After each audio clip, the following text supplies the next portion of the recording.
नमस्ते India.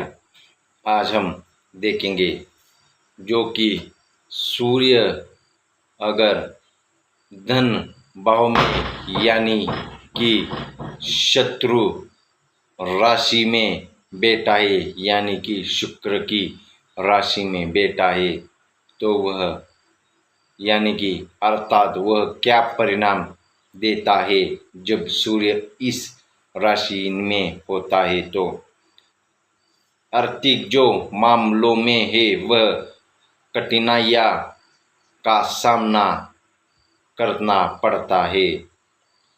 जो कि द्वादश भाव है वह कुटुंब हो, रत्न या बंधन आदि का भी इसे भाव में वह शत्रु की राशि में माना गया है।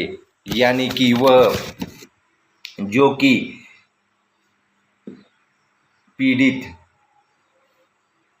जब भी इस घर में सूर्य होता है तो कारण वह जातक को संतान पक्ष से भी बाधाएं उठानी पड़ती है। यानी संतान में देरी हो सकती है या संतान आज्ञाकारी नहीं होती है। अनेकों कारण होते हैं जो संतान से पीड़ित वह व्यक्ति होता है तथा वह विद्याभ्यास भी कमी होती है।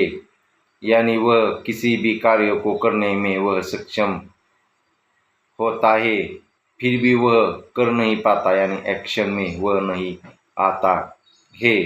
जब भी सूर्य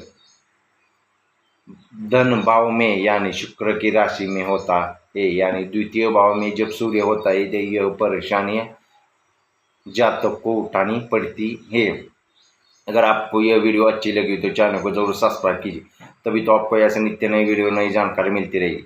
और ज़्यादा से ज़्यादा चैनल को लाइक और ज़्यादा से ज़्यादा चैनल को शेयर ज़रूर कीजिए, तभी तो आपको ऐसे नित्य नई वीडियो नई जानकारी मिलती रहेगी। और ज़्यादा से ज़्यादा चैनल को लाइक भी करें। और सब लोग वीडियो देख रहे हैं फिर भी चैनल को सब्सक्राइब नहीं करें तो चैनल को ज़रूर सब्सक्राइब कीजिए। धन्यवाद।